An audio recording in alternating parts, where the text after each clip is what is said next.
a novel-writing app that never phones home, now with a one-command Docker sync server. That actually works and is genuinely easy to set up. What if your novel-writing app actually stayed offline? No accounts, no signups, no tracking. That is exactly what Hammer does, and its developer Wavesonics just shipped something new. An official multi-arch Docker image for the sync server, turning what used to be a manual service setup into a genuine 5-minute install. Today we break down what Hammer is, how the new Docker setup works, and what the community is saying about this release. We will look at the app itself, the new Docker image, and the community discussion around it.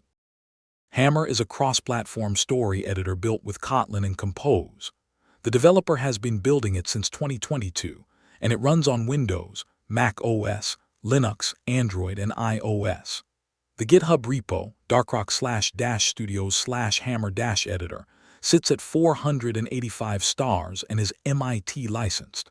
It targets a specific audience, novelists and world builders who want a dedicated tool that gets out of the way while they write.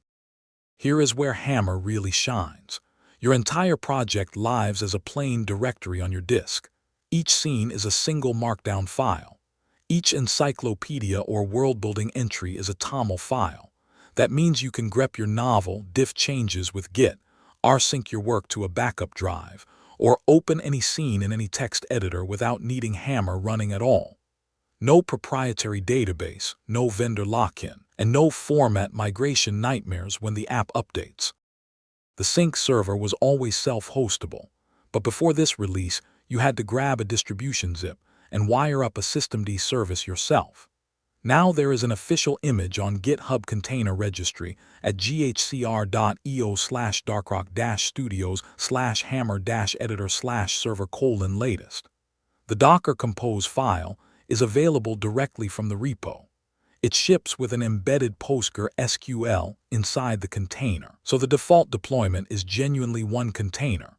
It supports both Linux/AMD64 and Linux/ARM64, so a Raspberry Pi or an ARM VPS works out of the box for your sync needs. The setup the developer documents is straightforward. You download the Compose file with curl run docker compose up-d, and the server starts serving plain HTTP on localhost port 8080. All durable data lives under a named volume at /data, covering the database, caches, config, and keyring. Back up that volume, and you have backed up the entire server in one go. The container runs non-root as user ID 1000 and includes a health check instruction. If you already run PostgreSQL, you can flip the storage type to remote, and the server migrates its own schema on first connect. No manual setup needed. By default, the server is invite-only. A whitelist is on out of the box, and the first account created becomes admin, so standing one up does not hand the internet a sign-up form. The app supports optional encryption at rest with a keyring and offline key rotation for your data. There are no trackers or analytics in either the client or the server, though optional self-hosted Umami is supported if you want statistics on your own instance. For TLS, the developer recommends a reverse proxy like Nginx, Caddy, or Traefik, but Hammer can also terminate TLS itself on port 443. One thing to watch: it reads the certificate only at startup, so certificate renewals need a deploy hook that restarts the container. The community reaction on the self-hosted subreddit was mixed but mostly positive. One commenter called it beautiful and said they would install it. Another developer-type commenter said it hit their niche perfectly, wanting a Scrivener alternative that uses Markdown under the hood so they could lean on dev tools.